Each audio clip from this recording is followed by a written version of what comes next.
प्रातः क्लास की वाली चल रही थी 21 जनवरी 1968। Om Shanti.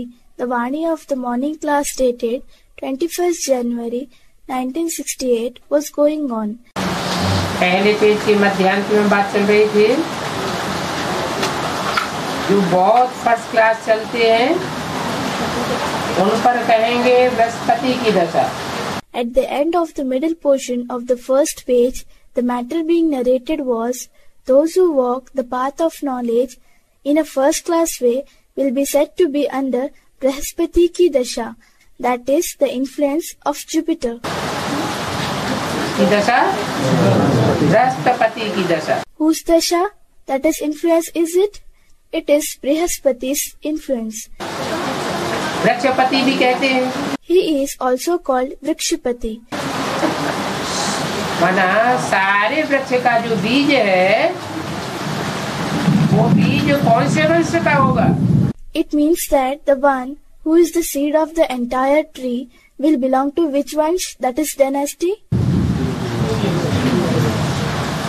सूर्यवंशी होगा। He will belong to the Sun dynasty. क्योंकि ज्ञान सूर्य बाप ही आकर के सृष्टि पर पहले पहले ज्ञान देते हैं। Because the Father, the Son of knowledge, himself comes into this world and gives knowledge first of all. और जिस व्यक्ति को ज्ञान देते हैं वो ग्रहों में पहला ग्रह माना जाता है, उसको कहते हैं वृक्षपति या Brihaspati. And the person to whom he gives knowledge is considered to be the first among all the planets. He is called Vrikshapati or Brihaspati. 9 ग्रह होते हैं ना? There are 9 planets, aren't there? नंबरवार होते हैं। They are number wise. ब्राह्मणों की 9 कुड़ियाँ मानी जाती हैं। It is considered that there are 9 categories of Brahmins. उन कुड़ियों की शुरुआत भी 9 ऋषियों से हुई है। Those categories were also started by 9 rishis, that is sages. ऋषि कहा जाता है पवित्र को, और पवित्रता में भी नंबरवार ग्रेड्स हैं। Only the one who is pure is said to be a rishi, and even in purity there are number-wise grades. उनमें जो अव्वल नंबर ग्रेड है उसकी दशा है फर्स्ट क्लास बच्चों के ऊपर। The first class children are under the influence of the one who is the number 1 grade among them. बोला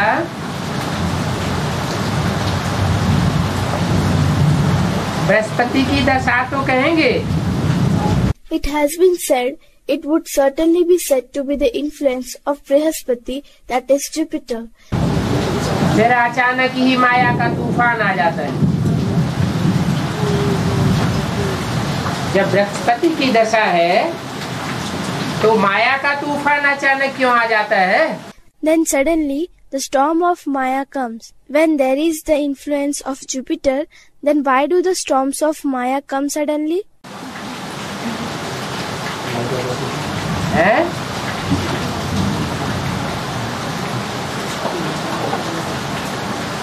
ये भी कहेंगे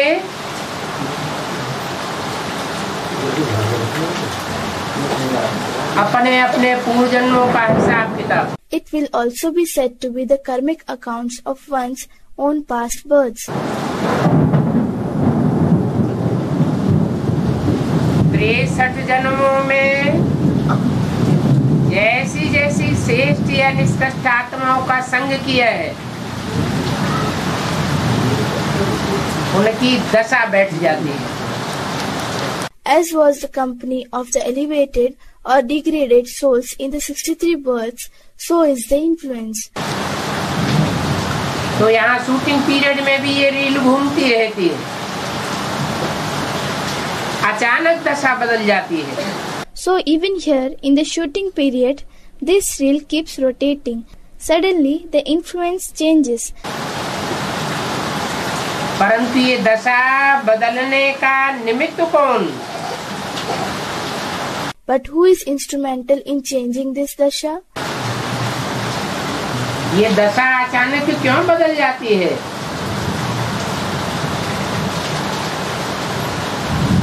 इसका जिम्मेवार कौन? Why does this dasha change suddenly? Who is responsible for this? बनी बनाई बन रही अब कछु बननी ना है। 63 जन्म में हमने ही कर्म किए हैं और हमने ही संग का रंग बदला है। बनी बनाई बन रही अब कछु बननी ना है। Whatever has been predetermined is being enacted. Nothing new is to be enacted. We ourselves have performed actions in 63 births, and we ourselves have changed the color of the company. तो जिन्होंने जो जैसा संग का रंग बदला है और संग के रंग से रंगीन हुए हैं, वैसी ही दशा चढ़ जाती है। तो अचानक माया का तूफान आ जाता है। So, whoever has changed the color of the company in whatever form and has got colored by the company, so is the influence. So suddenly, the storm of Maya comes. 9 ग्रहों में से पहले ग्रह की दशा में है तो फर्स्ट क्लास चलते हैं, और उसके बाद When one is under the influence of the first planet among the 9 planets, then one walks the path of knowledge in a first class way, and after that, अन्य 8 ग्रह जो गिरती कला के हैं, नंबरवार चढ़ती कला के हैं, उनके संग के रंग में आने से माया पकड़ती रहती है। when one gets colored by the company of the remaining 8 planets, which are the planets of the descending celestial degrees or number-wise ascending celestial degrees, Maya keeps catching them. तूफान आ जाता है तो कहते हैं बाबा हमारी खुशी का नशा कुछ कम दिखाई देता है। When the storm emerges, then they say, Baba, the intoxication of our joy seems to be a little less. कुछ कम का मतलब क्या हुआ? What is meant by a little less? ये बहुत दशा नहीं गिर गई, सबसे नीचे ग्रह की दशा नहीं आ गई। It means that dasha, that is the stage, has not fallen very much. It has not become the stage of the lowermost planet. कुछ नीची स्टेज में आ गई। One has slipped to a little lower stage. कमाई में भी ऐसे होता है। It also happens like that while earning an income. कमाई में भी दशाएं बदलती रहती है,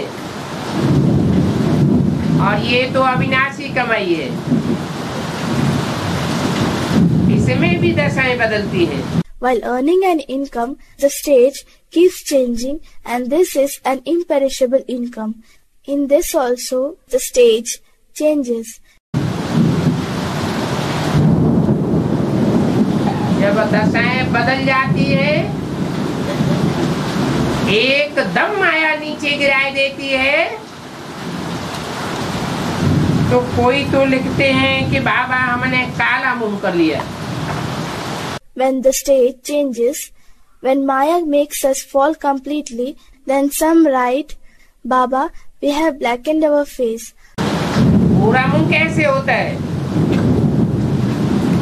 और काला मुंह कैसे होता है? How does a face become fair and how does a face become black? पूरा मुंह होता है सतयुग आदि में, जब संपूर्ण पवित्र बनते हैं। The face becomes fair at the beginning of the golden age, when one becomes completely pure. और काला मुंह हो जाता है काले कलयुग में, जब आखिरी ग्रह की दशा राहु की सबके ऊपर बैठती है। And the face becomes black in the dark iron age, when the influence of the last planet, that is Rahu, is cast on everyone. इस शूटिंग पीरियड में जैसे जैसे जो जो जिन जिन ग्रहों की स्थिति में आते जाते हैं, प्रभाव में आते जाते हैं, वैसी वैसी दशा बदलती जाती है। Then during the shooting period, precisely in the way in which one comes into the stage of or under the influence of any planet, the influence on them changes in the same way. फिर कहते हैं बाबा क्षमा करो, हमने काला मुंह कर लिया। बाप कहेंगे ये तुम्हारे ऊपर सबसे नीच ग्रह की दशा बैठ गई। Then they say, Baba, forgive us, we have blackened our face. The father would say, the lowermost planet has influenced you. कौन सा है सबसे नीच ग्रह? राहु की दशा बैठ गई। Which is the lowest planet? Rahu has influenced you. Suryavansh होता है, There is the Sun dynasty. सूर्य से उसका वंश चलता है। उसके बाद नंबर 2 का ग्रह कौन सा होता है? From the Sun, his dynasty emerges. After that, which is the second planet? है? सूर्य के बाद चंद्रमा, और चंद्रमा को भी राहु दस लेता है। After the Sun is the Moon, and Rahu influences even the Moon. कब ग्रसता है? When does he influence it? है? माया संपूर्ण चंद्रमा जब बनता है, बनने को होता है, तो माया ग्रहण कर लेती है अमावस्या के दिन। When the moon becomes complete or is about to become such, then on the day when there is no moon, Amavasya, Maya eclipses. टेढ़ा चंद्रमा है तो ग्रहण नहीं करता, संपूर्ण चंद्रमा को ग्रहण कर लेता है। When the moon is crooked, Maya does not eclipse. It eclipses the complete moon. माना चाहे सूर्यवंशी हो, चाहे चंद्रवंशी हो, या कोई भी वंश के हो। It means that whether it is those who belong to the Sun dynasty, whether it is those who belong to the Moon dynasty or to any other dynasty, ज्यादा रुस्तम बनते हैं तो माया उनको ज्यादा रुस्तम बन करके पकड़ती। when they become Rustam, that is stronger, then Maya catches them in a stronger way. ये सूर्यवंशियों के अलावा और जितनों का संग है, वो सब माया से भेंटा कराने वाले हैं। Except for the Suryavanshis, the company of all others makes us meet Maya. विकार में गिरना है ही राहु की दशा। 5 मार से नीचे गिराई देती है। Indulging in lust means the influence of Rahu.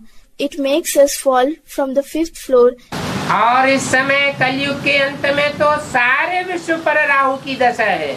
And now, at the end of the Iron Age, there is an influence of Rahu on the entire world. क्यों? Why? सारे विश्व पर राहु की दशा क्यों है? Why is the entire world under the influence of Rahu?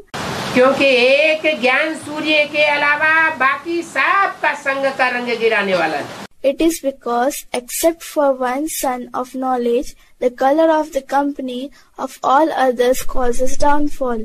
कोई उठाने वाला नहीं है। Nobody uplifts anyone. 9 ग्रहों में से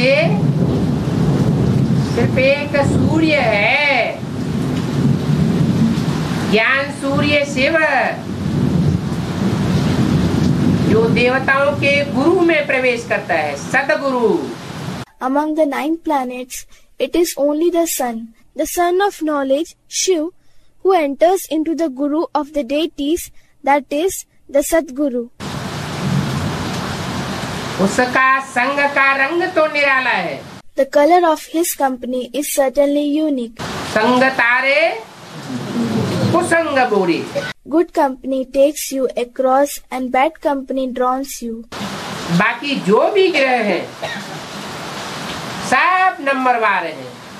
All the other planets are number-wise. और सब की दशा कुछ न कुछ गिरती कला में ले जाने वाली है. And the influence of all of them causes downfall to some or other extent. इसलिए बाप कहते हैं एक शिव बाबा दूसरा न कोई.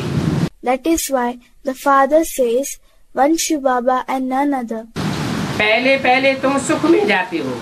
First of all, you experience happiness. क्या? What? सतयुग के आदि में तुम पहले पहले संपूर्ण सुख में जाते हो तो कौन सी दशा बैठती है?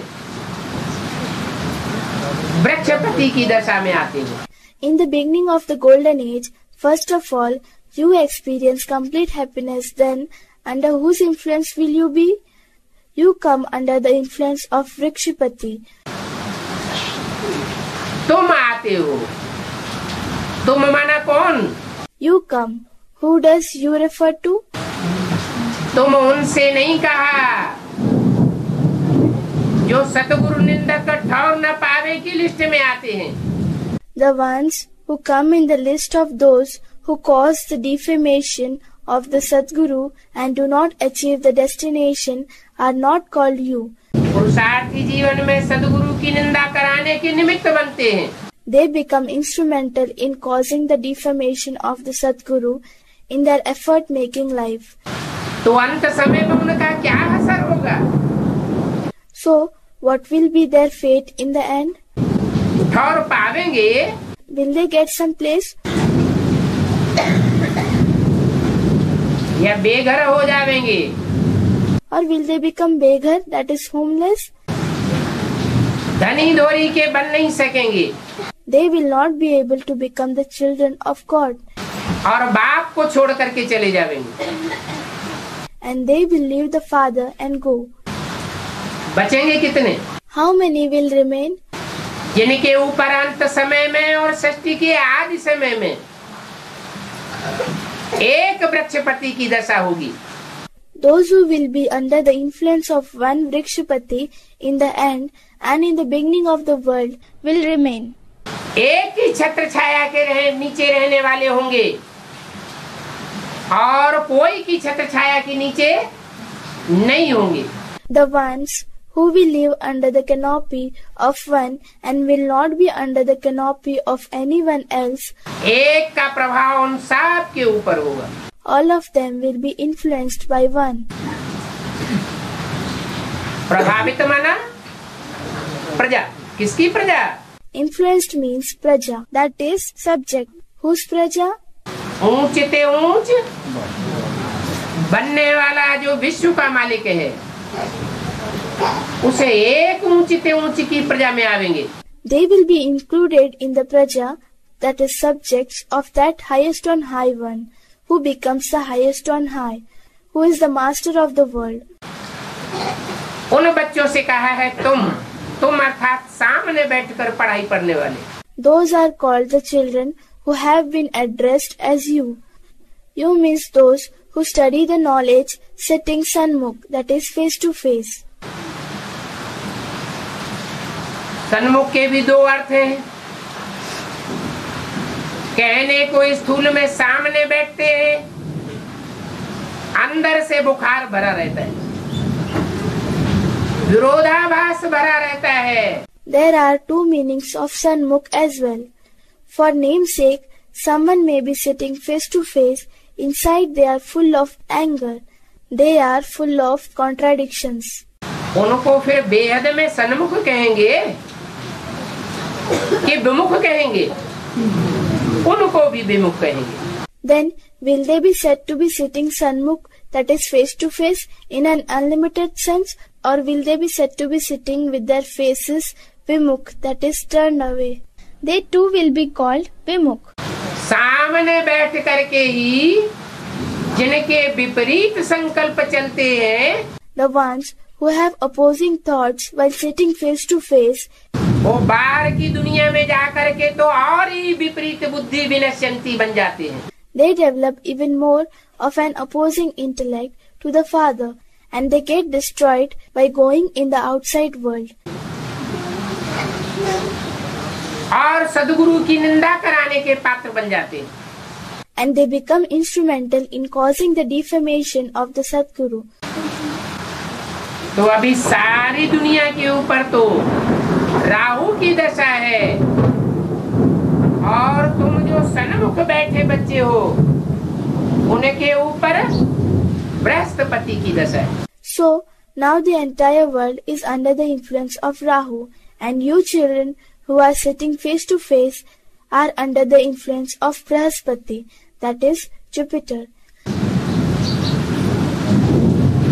फिर उनमें भी नंबरवार है।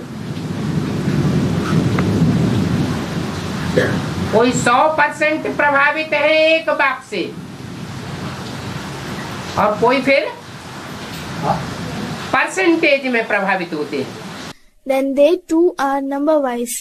Some are under 100% influence of one father, whereas some are influenced percentage wise.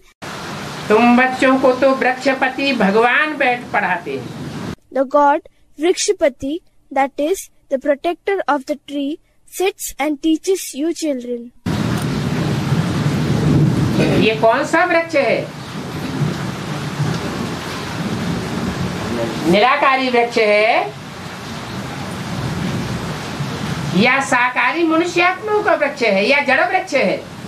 Which tree is this? Is it an incorporeal tree, or is it a tree of corporeal human souls, or is it a physical tree? कौन सा वृक्ष है? Which tree is it? Someone said it is a tree of incorporeal souls. निराकारी आत्माओं के वृक्ष का बीज कौन होता है?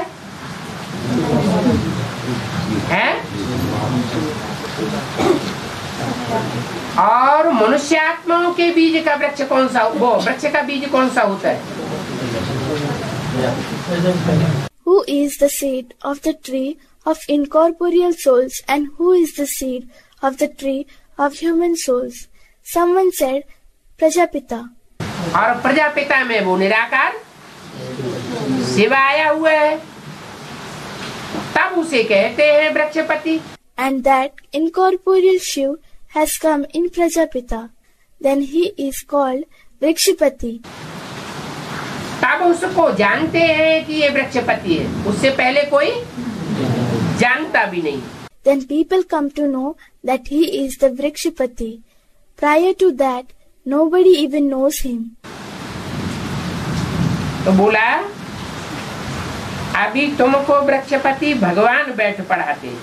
So it has been said, now God Vrikshapati sits and teaches you. भगवान किसको कहा जाता है? Who is called God? जो सारी सृष्टि में सबसे जास्ती भाग्यवान होने के कारण भाग्यशाली रथ कहा गया। The one who has been termed the lucky chariot because of being the most fortunate one in the entire world. 21 जनवरी 68 की वाणी का दूसरा page. The second page of the Vani dated 21st January 1968. बच्चे अपनी अवस्था से खुद भी समझ सकते हैं कि हमारे ऊपर कौन से ग्रह की दशा है। On the basis of their stage, children can understand themselves under the influence of which planet we are. 9 ग्रह होते हैं, 9 ऋषि होते हैं, उनसे बनने वाले 9 कुल होते हैं। There are 9 planets, there are 9 sages, there are 9 clans that emerge from them. ब्राह्मणों की 9 पुरियां कही जाती हैं। There are said to be 9 categories of Brahmins. और वो जो 9 पुरियां हैं उनके अनुसार संसार में 9 धर्मों की स्थापना हुई है। And 9 religions have been established in the world on the basis of those 9 categories. और 9 धर्मों के 9 मुख्य धर्म संस्थापक हैं। and there are 9 main religious founders of the 9 religions. तो बच्चे अभी संगम युग में समझ सकते हैं कि हम किसी के प्रभाव में। So now in the confluence age, the children can understand under whose influence we are. जो जिस धर्म का होगा वो उसी की बात मानेगा और कोई की बात नहीं मानेगा। To whichever religion one belongs, he will only accept the versions of the person belonging to that religion, and he will not accept the versions of anyone else.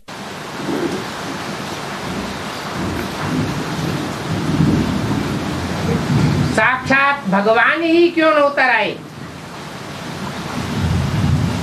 अगर दूसरे धर्म का होगा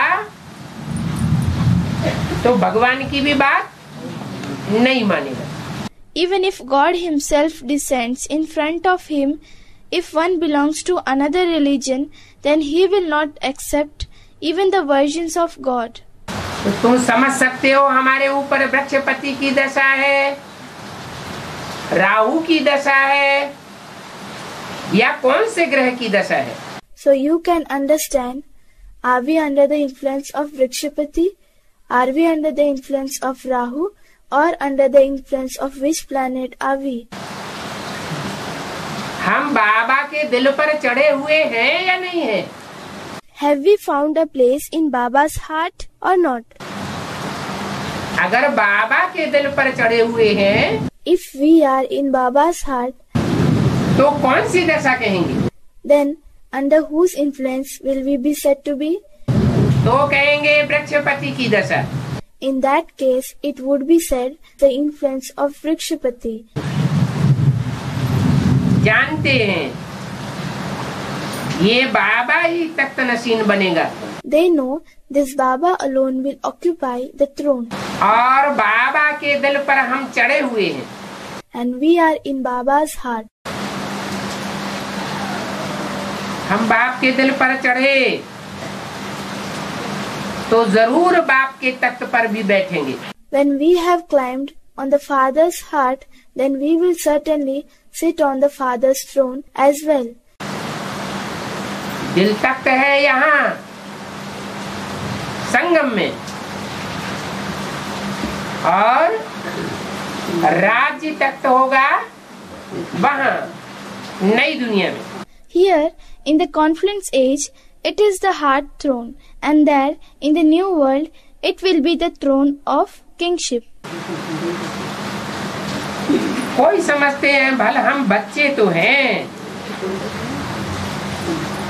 बाप के बच्चे तो जरूर हैं, सूर्यवंशी तो जरूर हैं, लेकिन बाप के दिल पर नहीं चढ़े हुए। Some feel, although we are the children, we are certainly the children of the Father, we are certainly Suryavanshis, but we have not climbed onto the Father's heart. बाप के दिल की जो आशा है हमारे ऊपर, वो आशा को हम पूरा नहीं कर पाते हैं। We are not able to fulfill the hopes of the Father's heart, which He has pinned on us. तो समझेंगे कि हम दिल तख्त पर नहीं बैठे हैं, बच्चे तो हैं, समझ सकते हैं। So they will realize that we are not sitting on the heart throne. They are indeed the children, so they can understand. माना सूर्यवंशी प्रजापति में तो आवेंगे, परंतु कुछ काम नहीं करके दिखावेंगे। It means that they will definitely achieve the position of subjects in the Sun dynasty, but they will not perform any task. ईश्वर बाप की जो अपेक्षा है बच्चों से, The expectation that God Father has from the children is that कि बच्चे सर्वसेवुल बने, बाप का नाम बाला करें, वो काम करके नहीं दिखाते। the children should become serviceable. They should bring fame to the Father. They do not perform that task and show themselves as an example. इनको खिलाओ पिलाओ, परंतु काम कुछ भी नहीं करेंगे। give them food and water, but they will not perform any task. बाप के घर में रहते हैं, रोज बाप के घर में पढ़ाई भी पढ़ते हैं, खाते हैं, पीते हैं. They live in the Father's house. They even study every day in the Father's house. They eat, they drink. तुम संग खाऊं, तुम संग खेलूं, तुम संग श्वासों श्वास साथ निभाऊं. करते सब कुछ है, प्राप्ति सब कुछ है. I shall eat with you, I shall play with you, and I shall remain in your company in every breath. They do everything. Everything is available to them. लेकिन जो करना है ईश्वरीय सेवा, वो सेवा नहीं कर पाते. But they are unable to do the godly service that they should do. तो क्या बनेंगे पिछाड़ी में जाकर? पिछाड़ी में जाकर नौकर चाकर बन जाएंगे. Therefore, what will they become in the end? In the end, they will become servants. यहाँ मेहनत नहीं करेंगे, पाप की छत्र छाया में रहकर, तो फिर वहां मेहनत करनी पड़ेगी. If they do not work hard here by living under the protection of the Father, then they will have to work hard there. क्या? What? दुनिया की नजरों में तो ये दिखाई देते हम बाप के बन गए, हम ईश्वर की औलाद बन गए, अथवा हम सरेंडर हो गए, संपूर्ण समर्पित हो गए. In the eyes of the world, they appear to have become the children of the Father. We have become the children of God, or we have surrendered. We have completely surrendered. परंतु अंदर से समझते हैं, हम खाते हैं, पीते हैं, सोते हैं, लेकिन बाप के कुछ काम नहीं आते. But inside, they feel we eat, we drink, we sleep, but we are of no use to the Father. तो उसका रिजल्ट क्या होगा? वहाँ उसका रिजल्ट क्या होगा? So what will be the result? What will be the result there? वहाँ उनको बहुत मेहनत करनी पड़ेगी. They will have to work very hard there. कहाँ? Where? सतयुग में. सतयुग में कोई मेहनत होती है क्या? In the golden age. Will there be work in the golden age? सारी मेहनत प्रकृति मुहैया करती है. All the work is done by nature. तो सतयुग त्रेता की बात नहीं है.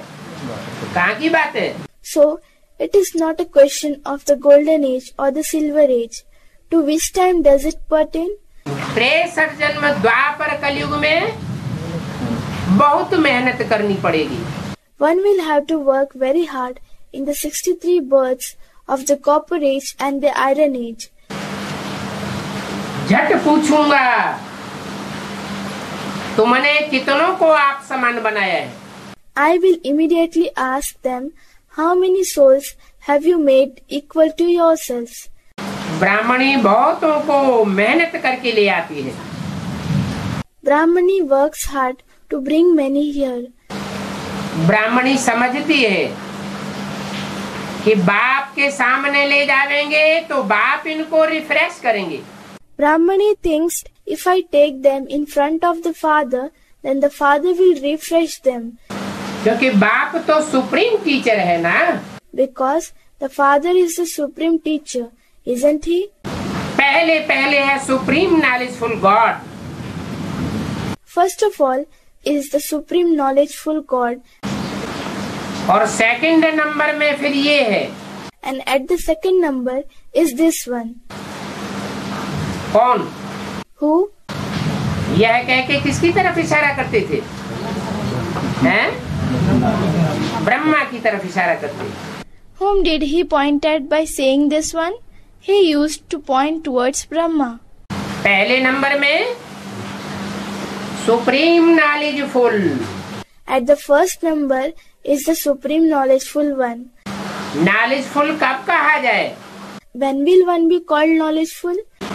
बिंदु रूप में है, सिर्फ बिंदु है, जिसका नाम शिव है, तब कोई नॉलेजफुल कहेगा.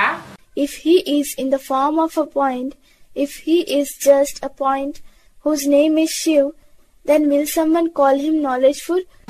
या साकार में प्रवेश करके ज्ञान सागर नॉलेजफुल कहा जाता है? Or is he called the ocean of knowledge, knowledgeful, when he enters the corporeal medium? जब साकार में आते हैं, ज्ञान सुनाते हैं, तब नॉलेजफुल कहे जाते हैं। और सेकंड नंबर में है ये Brahma. When he enters the corporeal, when he narrates the knowledge, then he is called knowledgeful. And in the second number there is this Brahma. Brahma माना दादा लेखराज, जिनका 84वां जन्म है ब्रह्मा, जो धारणा में ज्ञान दिखाता है। Brahma meaning Dada Lekhraj, whose 84th birth is Brahma, the one who shows knowledge in his dharana, that is inculcations. वाचा में ज्ञान नहीं है। वाचा किसकी चलती है? उनके द्वारा। The knowledge is not just in words. Who speaks through him? Shiv ज्योति बिंदु की वाचा है। The words are of the point of light Shiv. इसलिए सिर्फ धारणा मात्र दिखाते हैं। ब्रह्मा में बड़ी माँ की धारणा। That is why he just demonstrates the inculcation of virtues. The inculcation of a senior mother is in Brahma. फिर बाचा के रूप में कब आते हैं? Then when does he take the form who speaks? एक ऐसा भी रूप है जिसकी वाचा का मुकाबला कोई नहीं कर सकता। There is one such form too, whom nobody can challenge in the matter of speech. वो देवता है या देवी है? कौन सी देवी है? वाक देवी। वाक माना वाचा की देवी। Is that form Devta, that is a male deity, or Devi, that is a female deity? Someone said she is a Devi. Which Devi is she? Vak Devi. Devi of Vak, that is speech. क्या नाम है? What is the name? Jagdamba Saraswati. Jagadamba Saraswati. कोई जगदम्बा जब तामसी बनती है, संहार कारिणी बनती है, तो जीव बाहर दिखाई पड़ती है। When the same Jagadamba becomes degraded, when she becomes a destroyer, then her tongue emerges out. उसके मुकाबले कोई बाचा में तीखा नहीं हो सकता। There cannot be anyone sharper than her in words. वो भी माता है। She is also a mother. जैसे जगत पिता है, वैसे जगत की माता है। और just as there is Jagat Pita, that is the world father, in the same way there is the mother of the world. Brahma का रूप जो पुरुष तन है वो नहीं पूजा जाता है। And the form of Brahma, who has a male body, is not worshipped. परंतु माता के तन में जो आत्मा प्रवेश करती है तो वो तन पूजा जाता है। But the soul which enters into the body of a mother, that body is worshipped. Jagdamba के रूप में भी पूजा जाता है और असुर संहारणी कारिणी के रूप में भी, महाकाली के रूप में भी पूजा जाता है। तो सेकंड नंबर में हो गई ये माता। It is worshipped in the form of Jagdamba as well as in the form of the destroyer of demons, Mahakali. So, in the second number, there is this mother. ये बड़ी wonderful बातें हैं। These are very wonderful matters. मनुष्य तो एक भी बात नहीं जानते। Human beings do not know even a single thing. एक भी बात भी नहीं जानते और एक ही बात नहीं जानते। They do not know even a single thing, and they do not know just one thing. कौन सी बात नहीं जानते? Which matter do they not know? हैं? कौन सी बात नहीं जानते? Special. Which special thing do they not know? एक स्पेशल बात है जो मनुष्य नहीं जानते। There is one special matter which human beings do not know. पहले हम बच्चे भी नहीं जानते थे, हैं? हाँ जी। Earlier, we children also did not know. Someone said, God of Gita. Yes. ये बात नहीं जानते कि ईश्वर आकर के कैसे नई दुनिया स्थापन करते हैं। They do not know how God comes and establishes the new world. नई दुनिया सतयुग को कहा जाता है, सत्य का युग है। The golden age is called the new world. It is an age of truth. सत्य का युग कौन स्थापन करेगा? है? अरे राम राज्य कौन स्थापन करेगा? Who will establish the age of truth? Array, who will establish the kingdom of Ram? Ram ही राम राज्य स्थापन करेगा। रावण राज्य कौन स्थापन करेगा? रावण ही रावण राज्य स्थापन करेगा। Ram himself will establish the kingdom of Ram. Who will establish the kingdom of Ravan? Ravan himself will establish the kingdom of Ravan. तो सत्य युग अर्थात सच्चखंड कौन बनाएगा? So, who will establish Satyug, Sachkhand, that is the land of truth? जो कलयुग के अंत में सब झूठे हो जाते हैं, एक भी सच्चा नहीं होता। At the end of the Iron Age, everyone becomes false. Not even a single person remains true. तब बाप आते हैं, सच्चित आनंद कहा जाता है, वो चैतन्य में आता है। Then the Father comes.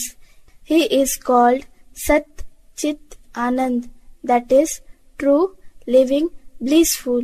He comes in a living form. जड़ में आता है, चैतन्य रूप धारण करता है, चैतन्य में आता है, आनंद देने वाला है। लेकिन पहला गुण क्या है? सत्य है। Does he come in a non-living thing or does he assume a living form? He comes in a living form. He gives bliss, but what is his first virtue? It is truth. अंग्रेज लोग भी कहते हैं God is truth. Englishmen also say God is truth. भगवान क्या है? सत्य को ही गॉड कहा जाता है, झूठ का नाम निशान भी नहीं। What is God? Truth is called God. There is no name or trace of falsehood. और सत्य भी, और सत्य ही कल्याणकारी होता है। And truth alone is beneficial. झूठ कभी कल्याणकारी हो नहीं सकता। Falsehood can never be beneficial. ये बड़ी वंडरफुल बातें हैं। These are very wonderful matters. बाप राजयोग सिखलाते हैं, The Father teaches Rajyog. तो बाप से जो कुछ भी प्रश्न पूछते हैं, So whoever puts whatever questions to the Father, जरूर वो कुछ भी जानते ही नहीं। they certainly do not know anything at all. क्या है? जो बाप से प्रश्न पूछते हैं उससे क्या रिजल्ट? जरूर वो कुछ भी जानते ही नहीं। What is the result of those who ask the Father questions? Certainly, they do not know anything at all. पहले तो अपने को ही नहीं जानते कि जब हमें ज्ञान नहीं मिला था तो हम कुछ जानते थे क्या? First of all, they do not know themselves. When we had not obtained knowledge, did we know anything? पत्थर बुद्धि थे या पारस बुद्धि थे? पत्थर बुद्धि थे। Did we have a Patthar Buddhi, that is stone-like intellect, or a Paras Buddhi, that is Paras-like intellect. Paras is believed to be a mythical stone which is said to convert iron into gold by mere touch. We had a stone-like intellect. बाप आए तो कुछ ज्ञान की आंख, तीसरा नेत्र खुला. When the father came, then the eye of knowledge, the third eye opened a little. अब बाप से ही प्रश्न पूछते हैं तो क्या साबित होता है? Now we ask the father questions. So what does it prove? कि अभी बाप को ही नहीं जाना है. It proves that they have not yet known the father at all. बाप बाप है सारी सृष्टि का. The father is the father of the entire world. खुदा कहा जाता है. He is called Khuda. तो खुद ही सारी बात बताते हैं या तुम कुछ जानते हो? बाप से क्या प्रश्न पूछेंगे? So does he himself narrate everything, or do you know? What questions will you put to the father? तुम समझावेंगे. प्रश्न पूछने वालों को तुम कुछ समझावेंगे तो उनकी बुद्धि में कैसे आवेगा? If you explain something to those who put questions, then how will it strike their intellect? है? आवेगा. तुम समझावेंगे तो उनकी बुद्धि में नहीं आवेगा. कितनी मेहनत लगती है. Will it strike their intellect? If you explain, then it will not strike their intellect. It involves so much hard work. Shiv बाबा जो करनी घोर ब्राह्मण होकर के अभी आए हैं. Shiv Baba has come in the form of a Karni Gaur Brahmin now. इस समय At present, कैसे ब्राह्मण होकर के आए हैं? ये करनी घोर ब्राह्मण क्या होता है? what kind of Brahmin has he come as? What is this Karni Gaur Brahmin? हैं? जब मरते हैं तो जो कुछ भी पुराना धुराना जो कुछ भी होता है वो सब करनी घोर ब्राह्मण को दे देते हैं. The students say something. When someone dies, then whatever old things that used to belong to him are given to the Karni Gaur Brahmin. विचारों के पास है ही क्या? What do the poor children have? है? पुराना धुराना शरीर होता है 84वें जन्म में. They have an old body in the 84th birth. पुरानी धुरानी बुद्धि होती है दमो प्रधान. The intellect is old and impure. और धन भी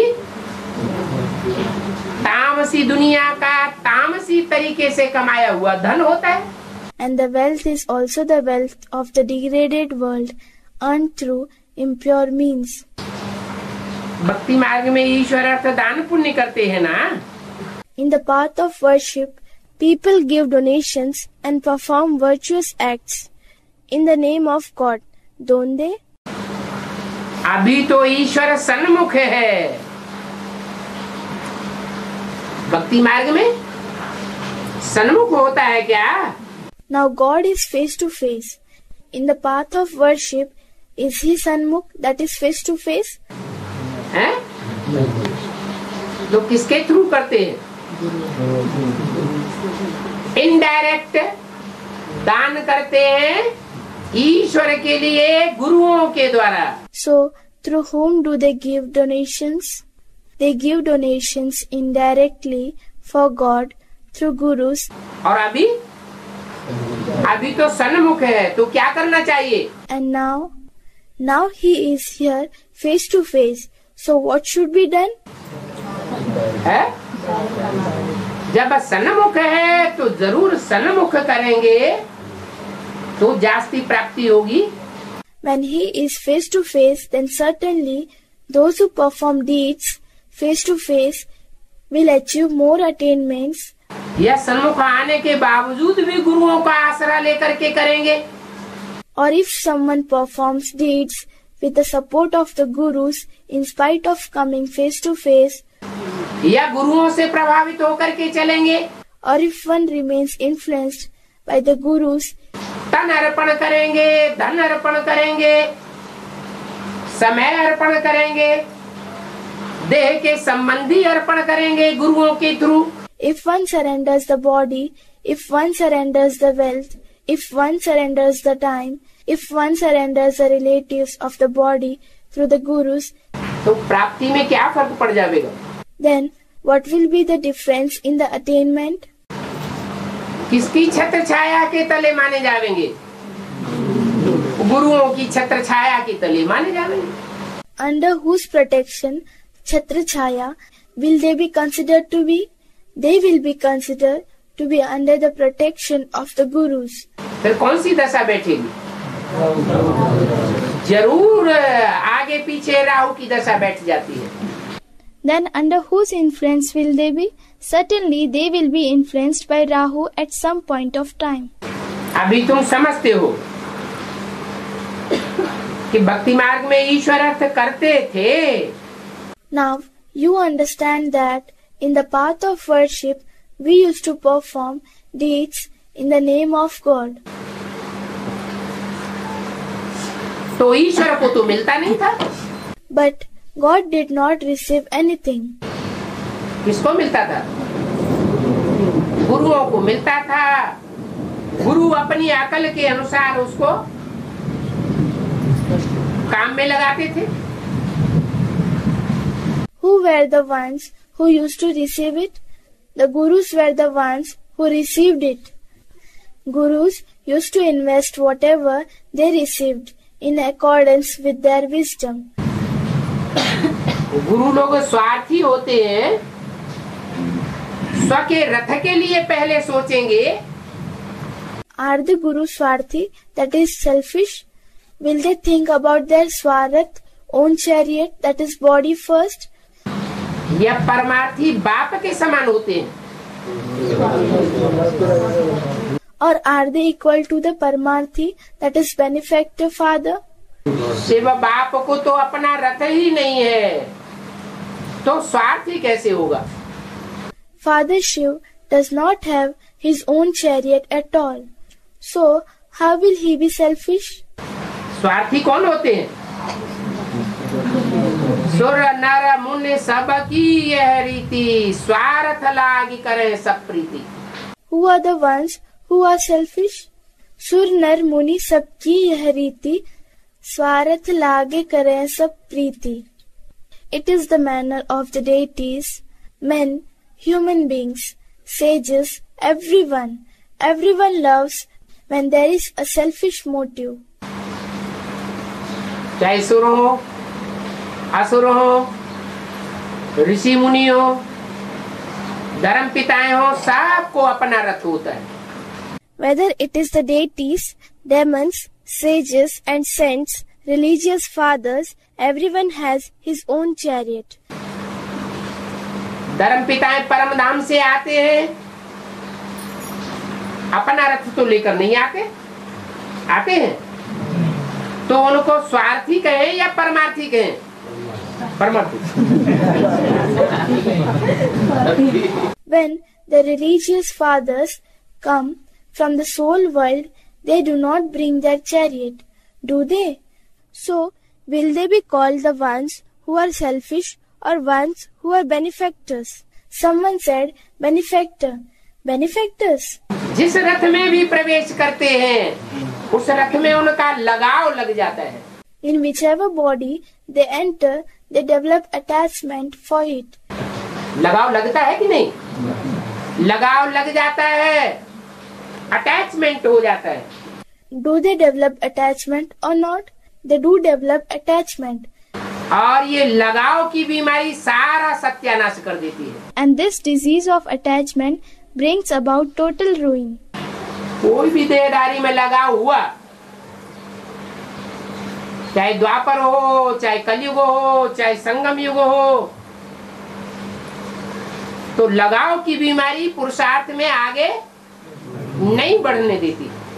If there was attachment towards any bodily being, whether it was in the copper age, whether it was in the iron age, whether it was in the confluence age, the disease of attachment does not allow one to progress in making effort. तो तो भक्ति मार्ग में ईश्वर अर्थ करते हैं, उसका हिसाब किताब कैसे चलता था? So, in the path of worship, when one used to take action in the name of God, how was the account maintained? कैसे चलता था? है? अच्छा, हिसाब किताब कैसा चलता था? अच्छा चलता था या बुरा चलता था? है? बुरा चलता था। How was it maintained? All right. How was the account maintained? Was it good or was it bad? Someone said, it used to be bad. It used to be bad. दुनिया ऊपर तो उठी नहीं, दुनिया नीचे गिर गई। The world did not become elevated. The world experienced downfall. जिनके थ्रू ईश्वर अर्थ दिया, वो खुद भी नीचे गिर गए। The ones through whom something was given in the name of God also met with downfall. हरे शिष्य धन शोक न हरई, सो गुरु घोर नरक में परई। That is, the Guru who does not liberate his disciples from sorrows but usurps his wealth goes to hell. बहुत करोड़पति निकलते हैं ज्ञान में चलने वाले, अंत में निकलेंगे या नहीं निकलेंगे? निकलेंगे। Many millionaires emerge in the path of knowledge. Will they emerge in the end or not? They will emerge. उनका करोड़ और अरब भगवान बाप लेंगे क्या? है? नहीं लेंगे। और अभी Will Godfather accept their millions and billions? Someone said no. He will not take them. And now? अभी जो गुरु लोग बैठे हैं बीच में, वो लेते हैं या नहीं लेते हैं? लेते हैं। Do the gurus who are now sitting in between take or not? They do take. तो जो लेते हैं उस लेन देन का हिसाब किताब भगवान के ऊपर चढ़ता है या लेने वाले के ऊपर चढ़ता है? So, the ones who take, does God become indebted because of those transactions, or does the one who takes become indebted? जिससे धन लिया और उसका कल्याण नहीं कर पाए, If wealth was taken from some soul and he was not benefited, वो आत्मा सत्युग में न जा पाए। if that soul will not be able to go to the golden age, चलो सत्युग के दूसरे तीसरे चौथे जन्म में आ जाए। all right, he may come in the second, third or fourth birth of the golden age. तो दुर्गति के निमित्त बने या सदगति बनी? Then did they become an instrument in bringing about degradation or true salvation? Many said degradation. अरे सत्युग में पहुंच गए, ये दुर्गति क्यों? वो तो कहते भी हैं 3000 देंगे तो त्रेता में आवेंगे, 13,000 देंगे तो सतयुग में आ जाएंगे। अरे, they have reached the golden age, then why degradation? Someone said according to the goal. Yes, they even say if you give 3,000, then you will come in the silver age. If you give 13,000, you will come in the golden age. तो जो रखवाले होते हैं उनका स्वार्थ रहता है। So the ones who have a chariot are selfish. और इस बाप का कोई स्वार्थ नहीं है। And this father does not have any selfish motive. तो यहाँ तुम सन्मुख ईश्वर को देते हो तो तुमको रिटर्न मिल जाता है। So here you give face to face to God and you get the return. और भक्ति मार्ग में तो एक जन्म के लिए रिटर्न मिलता है, और यहाँ तो 21 जन्म के लिए भी देते हैं, और 21 जन्म के आधार पर 63 जन्मों का भी हिसाब किताब बन जाता है।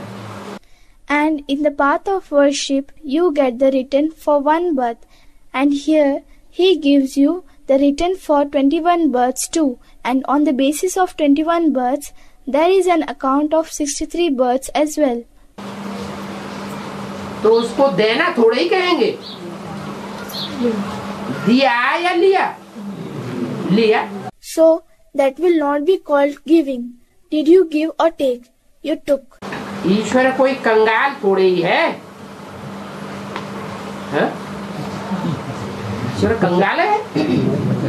नहीं। अच्छा, अरबपति करोड़पति है? God is not poor.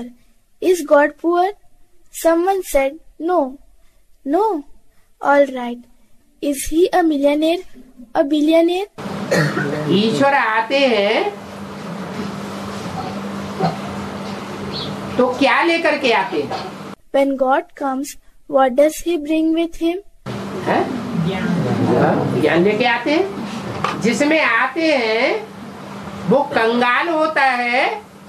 Someone said knowledge. He brings knowledge. The one in whom he comes, is he poor? यार लखपति करोड़पति अरबपति होता है, कंगाल होता है। Or a lakpati, that is owner of 100,000 rupees or more. A millionaire, a billionaire at that time, he is poor.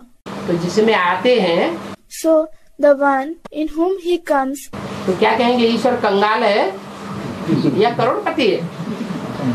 हैं? क्या कहेंगे? what will we say? Is God poor or is he a millionaire? What will we say? अरे कंगाल और करोड़पति, साहूकार और गरीब कब कहा जाए? Array, when is it that someone is called poor or a millionaire, prosperous or poor? जब साकार में आए। It is when he comes in a corporeal form. तो जिस साकार में आते हैं, बाप प्रत्यक्ष होते हैं, तो कंगाल रूप में होते हैं या धनवान होते हैं? गरीब होते हैं। So, the corporeal medium in which the Father comes and is revealed, is he in the form of a poor person or a prosperous person? Someone said, poor.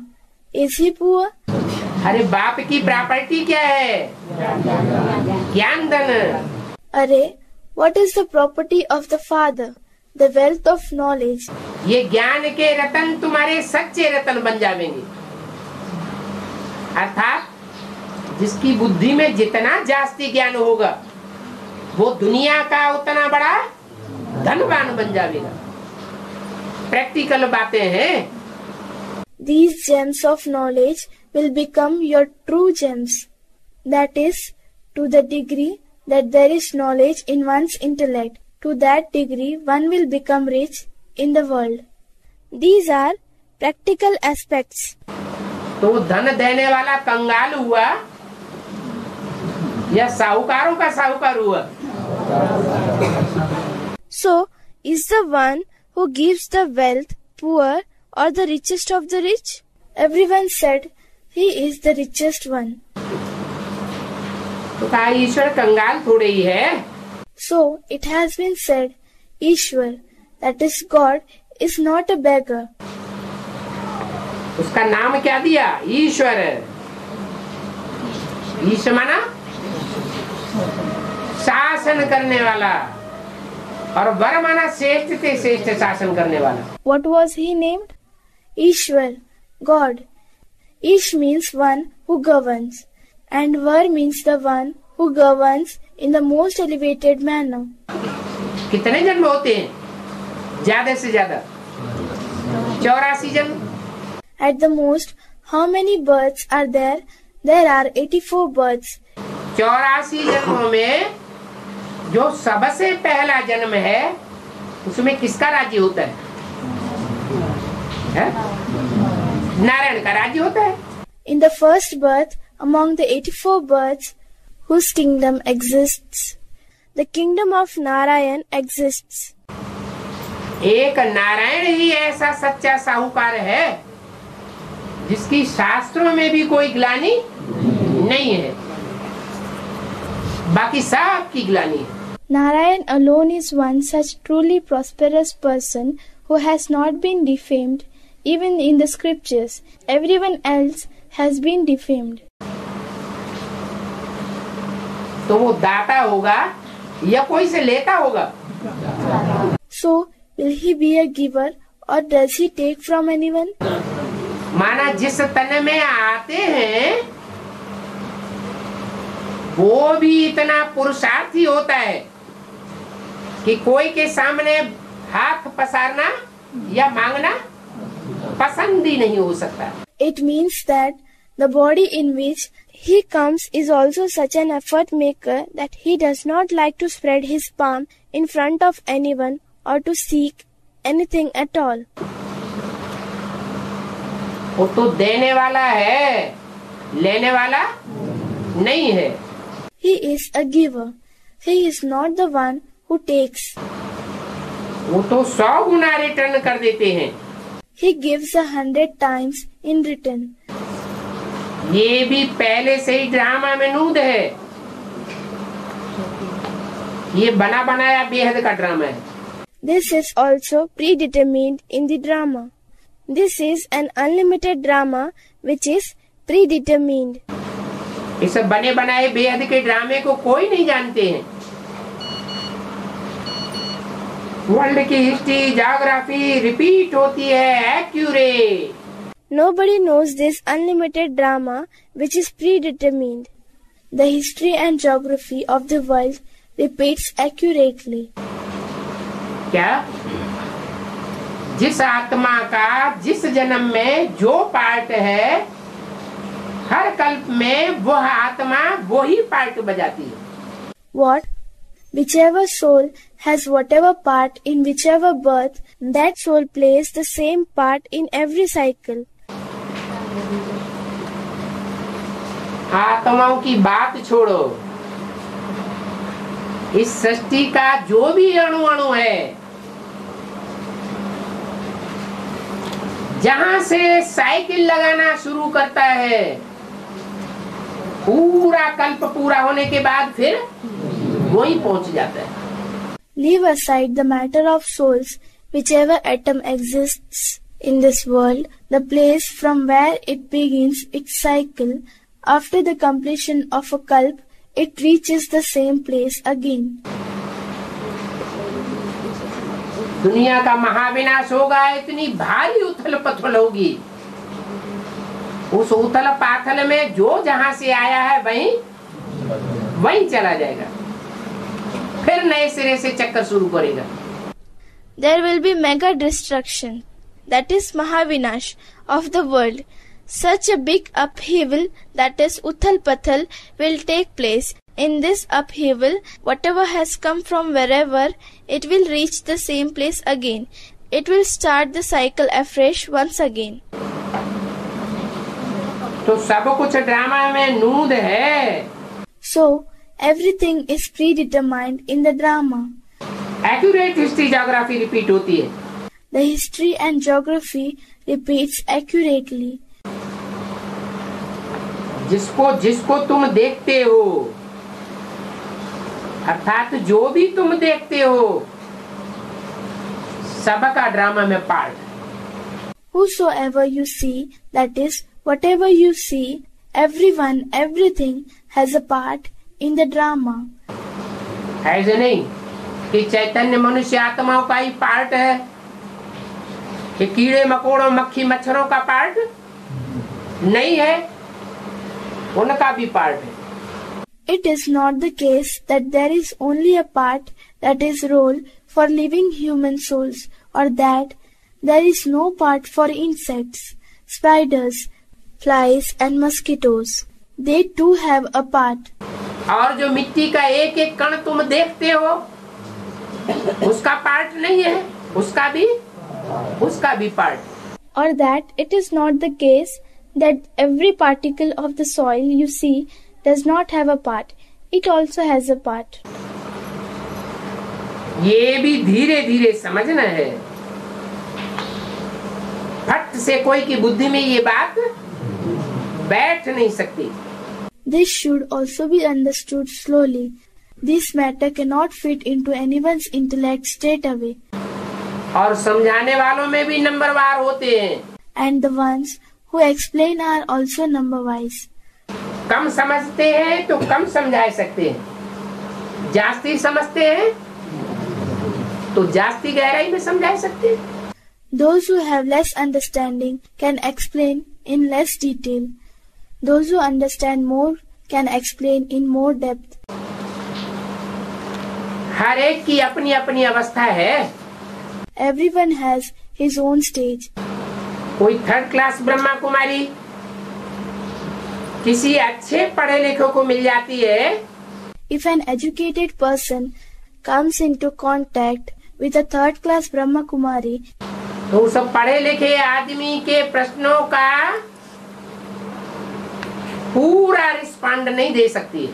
then she, that is the Brahma Kumari, will not be able to respond completely to the questions of that educated person. तो उस एक के कारण सभी ब्रह्मा कुमार कुमारियों की इज्जत चली जाती है. क्या?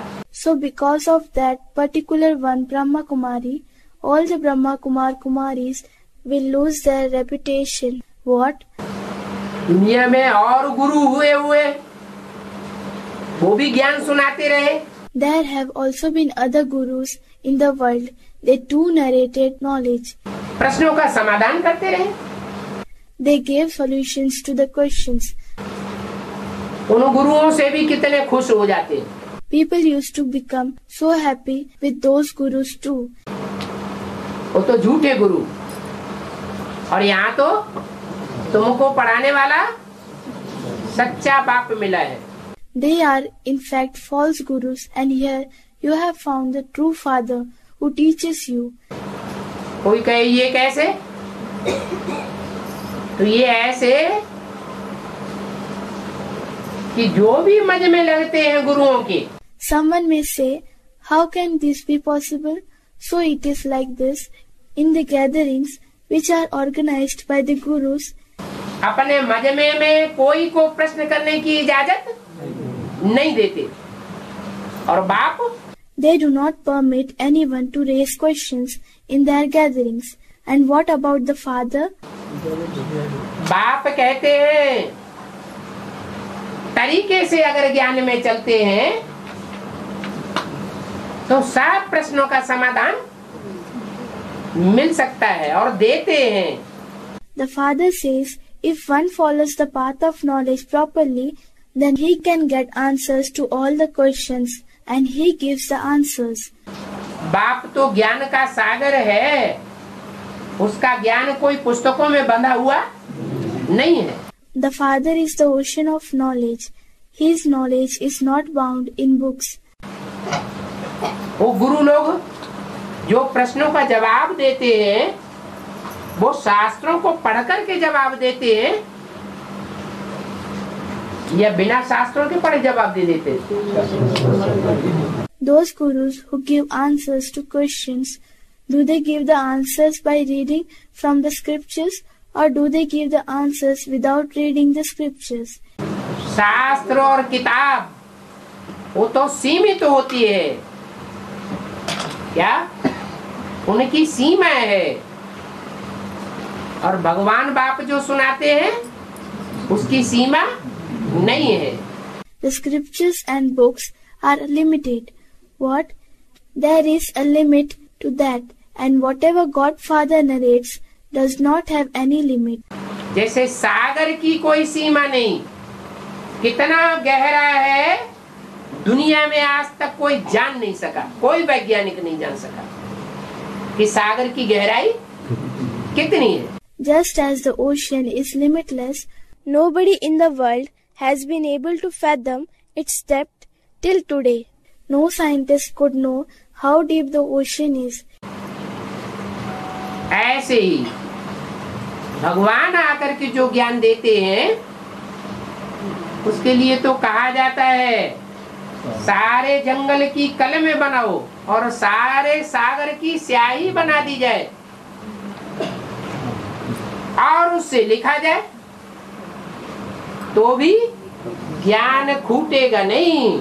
Similarly, for the knowledge that God comes and gives, it is said, if you make the entire forest into pens and if the entire ocean is made into ink, and if one writes with it, even then the knowledge will not finish.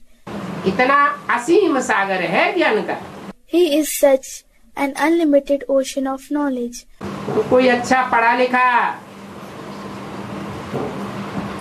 कोई ब्रह्मा कुमारी के सामने आ जाए और वो पूरा respond नहीं दे सके तो सब ब्रह्मा कुमारियों की इज्जत चली जाएगी, कहेंगे ये तो पूरा जवाब भी नहीं दे सकते। So, if a well-educated person comes in front of a Brahma Kumari and if she is unable to give a full or satisfactory response, then all the Brahma Kumaris will lose their reputation. They will say they cannot even give a proper reply. कहेंगे ये ब्रह्मा कुमारियां क्या समझाती हैं? They will say, what do these Brahma Kumaris explain? फिर वो ऐसे ही बिना समझे चले जाएंगे। फर्स्ट इम्प्रेशन लास्ट इम्प्रेशन हो जाता है। Then they will go away without understanding. The first impression becomes the last impression. ऐसे बहुत होते हैं और ये भी ड्रामा में नूंद है। There are many like this, and this is also predetermined in the drama. वो समझाने वाले अपन को बहुत अच्छा समझते हैं, परंतु ये तो बाप ही और अनन्य बच्चे ही जान सकते हैं। Those who explain consider themselves to be very good, but it is only the father and the unique children who can understand. बाबा का ख्याल था शिव जयंती पर बच्चों को समझाते रहे।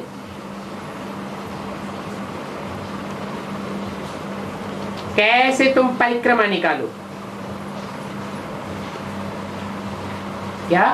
Baba had thought he should keep on explaining to the children on Shiv Jayanti how they should organize parikrama, that is a rally. What? परिक्रमा निकालते हैं ना भक्ति मार्ग में। In the path of worship, they organize rallies, don't they? तो तुम बच्चे भी परिक्रमा निकालो। So you children should also organize a rally. कब आया? When did he come? क्या करके किया? What did he do after coming? ये लोग देवताओं की मूर्ति को नहीं मानते हैं। These people do not believe in the idols of deities. और तुम तो देवता धर्म की स्थापना कर रहे हो। And you are establishing the deity religion. मानते हो तब तो स्थापना कर रहे हो। You believe in it. Therefore, you are establishing it. अभी तो अनेक धर्म है। Now, there are numerous religions. तो कितने ढेर मतांतर टार टारियां और टारियों की भी टालियां निकल गई। Therefore, so many systems of opinions, branches and sub-branches and branches of the branches have also emerged. अभी झाड़ पूरा वृद्धि को पाया हुआ है। Now the tree has grown completely. और सभी टार टाली वाले, सभी धर्म मठ पंथ वाले अपने अपने नशे में हैं। And the people belonging to all the branches and sub-branches, all the religions, all the religious establishments have their own intoxication. कोई किसी की सुनता नहीं और जानते कुछ भी नहीं। Nobody listens to anyone and they do not know anything. अभी बाप आए हैं, तुम सब कुछ जान गए और तुम सबके ऑक्यूपेशन को जानते हो। Now the Father has come, you have understood everything and you know everyone's occupation. जो भी बड़े बड़े आए इस दुनिया में, जिन बड़ों बड़ों की हिस्ट्री है, उनकी तुम लूपहोल तुम जानते हो। You know the loopholes, that is shortcomings of all the big personalities who have come in this world, of all the big personalities whose history exists. ये भी बाप ने समझाया है। क्या? The father has explained this also. What? शास्त्रों में और हिस्ट्री में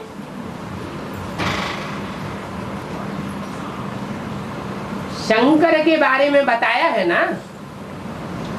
है? क्या बताया है? It has been mentioned about Shankar in the scriptures and in history, hasn't it? What has been mentioned? देवदेव महादेव कहते हैं।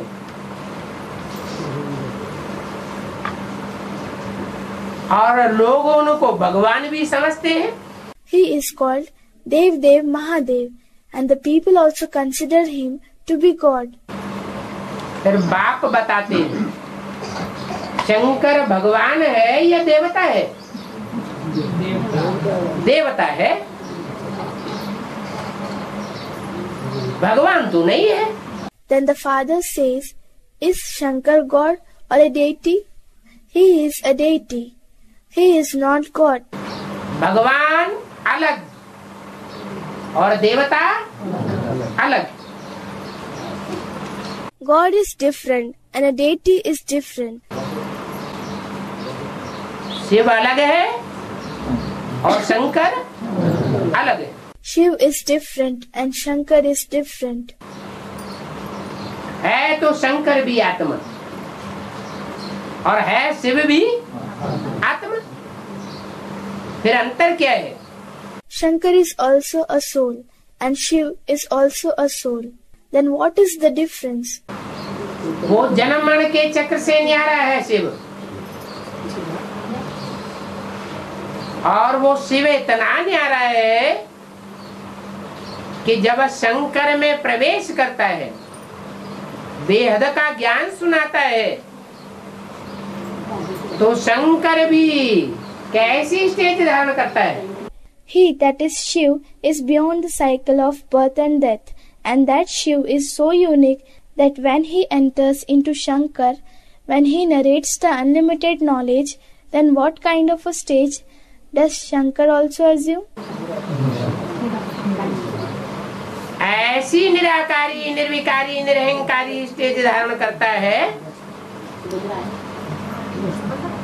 कि वो भी जन्म मरण के चक्र से जैसे न्यारा हो जाता है। He assumes such Nirakari, that is an incorporeal, Nirvikari, that is viceless, Nirahankari, that is egoless stage, that he too becomes as if he is beyond the cycle of birth and death. भेद के रूप में न्यारा हो जाता है या हद रूप में? माना? Does he become detached in an unlimited form or in a limited form? Someone said in an unlimited form. What does it mean? और दुनिया की जो भी मनुष्य मात्र की आत्माएं हैं, वो सब निश्चय अनिश्चय के चक्र में आती है। All other human souls of the world pass through the cycle of faith and faithlessness. जन्म मरण के चक्र में आती हैं। They enter the cycle of birth and death. परंतु भगवान शिव जिसमें प्रवेश करते हैं मुकर्रर रूप से, वो आदि से अंत तक जन्म मरण के चक्र अर्थात निश्चय अनिश्चय के चक्र में नहीं आता है। But the one in whom God Shiv enters in a permanent manner does not pass through the cycle of birth and death, meaning the cycle of having faith and losing faith from the beginning to the end. Shankar का कोई part नहीं है। Shankar does not have a part. माना? What does it mean? Part नहीं है। If he does not have a part, तो हर हर महादेव क्यों कहा जाता है? then why is he called Har Har Mahadev? है? पापों को हरने वाला महादेव को क्यों कहा जाता है?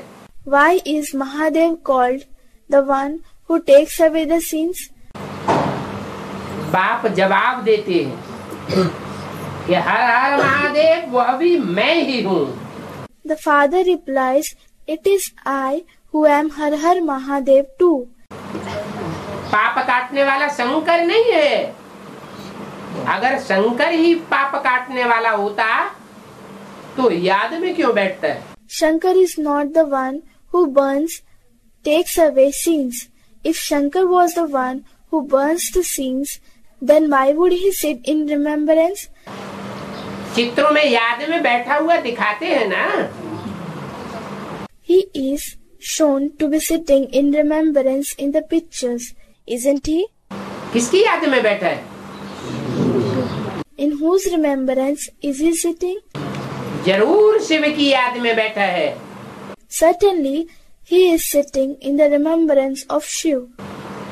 इसलिए जो पुराने पुराने शिव के मंदिर हैं, उनमें बीच में शिव की यादगार शिवलिंग दिखाते हैं और बाजू में चारों ओर देवताओं की मूर्तियां दिखाते हैं. That is why in the old temples of Shiv, a memorial of Shiv, that is, Shivling is shown in the center, and next to it, the idols of deities are shown all around.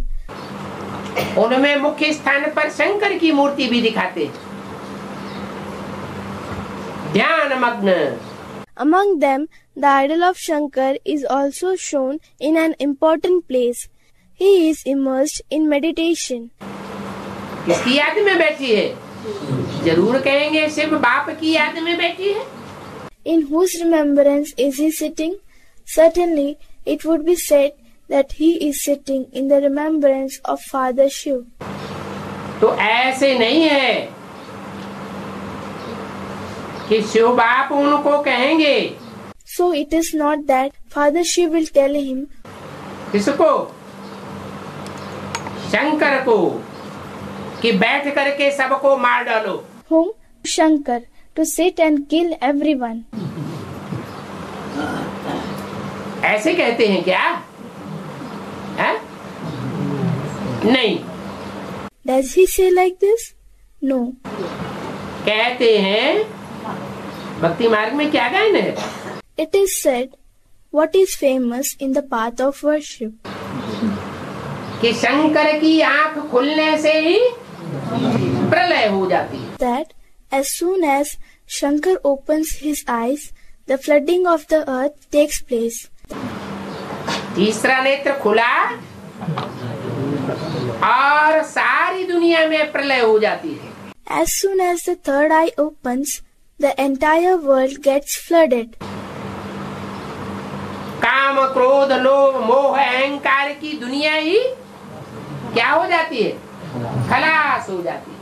What happens to the world of lust, anger, greed, attachment and ego? It ends. इस दुनिया में कामी, क्रोधी, लोभी, मोही, अहंकारी नहीं बचेंगे. The ones having lust, the ones with anger, the greedy, those with attachment, the ones with ego will not survive in this world. कौन बचेंगे? कौन बचेंगे? Who will survive? जो स्वस्थिति में स्थित होने वाले, निराकारी आत्मिक स्थिति में स्थित होने वाले देवताएं देवी स्वभाव के होंगे, वो ही बचेंगे और बाकी सब खलास हो जाएंगे. Only the deities who become constant in the stage of the true self, those who become constant in the incorporeal soul conscious stage, those who possess a divine nature will survive and the remaining people will get destroyed. तो क्या शंकर आंख खोलते हैं तो सबको खलास कर देते हैं?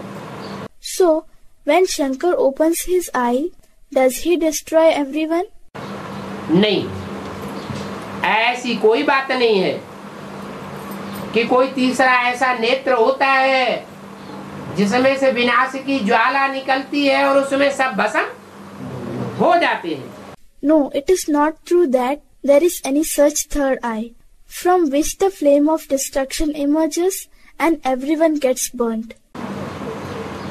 कितना झूठ बोलते हैं और कितना चित्रों में झूठ दिखाया है. They speak so much lies and so much that is false has been shown in the pictures. झूठ माने झूठ, गीता में ही झूठ लिख दिया है. Falsehood means just falsehood. Lies have been written in the Gita itself. जब भगवान वाची ही रंग कर दिया है तो बाकी सभी रंग हो जाता है। When the words of God Himself have been made to be wrong, then everything else becomes wrong. अभी तुमको रात दिन इसी बात पर विचार सागर मंथन करना है। Now you must think and churn only on this matter day and night. इस बात पर। On which matter? गीता का भगवान शिव शंकर भोलेनाथ या कृष्ण को कहा जाए? Should Shiv Shankar Bholenath be called God of the Gita, or should Krishna be called God of the Gita? इस एक बात में तुम्हारी विजय होनी है। Your victory lies in this one matter.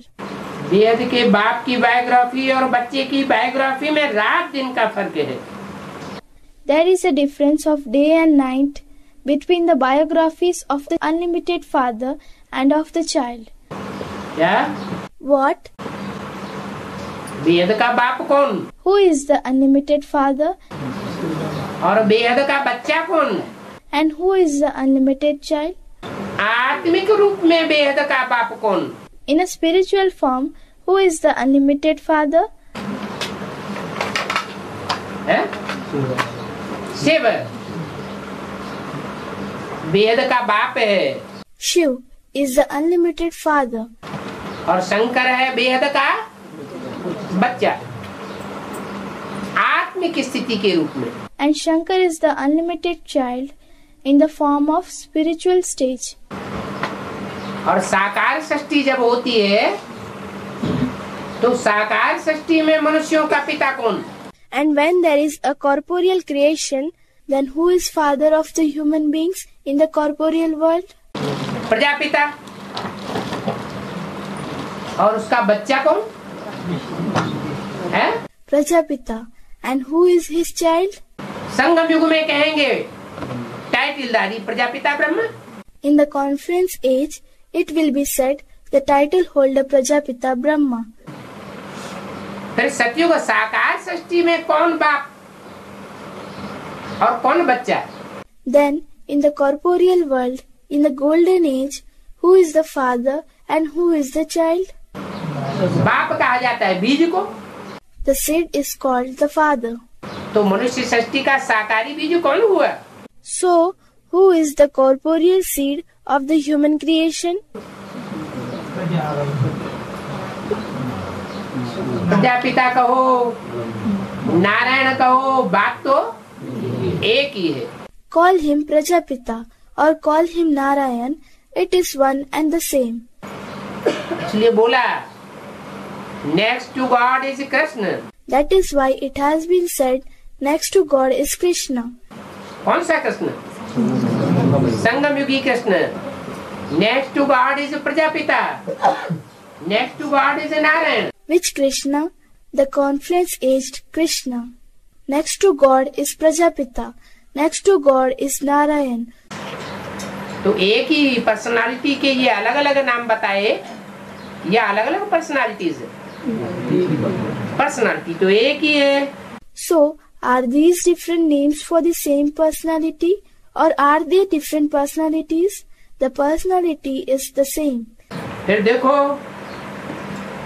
शास्त्रों में बाप के बदले बच्चे का नाम डाल दिया कि कृष्ण बच्चे ने गीता सुनाई।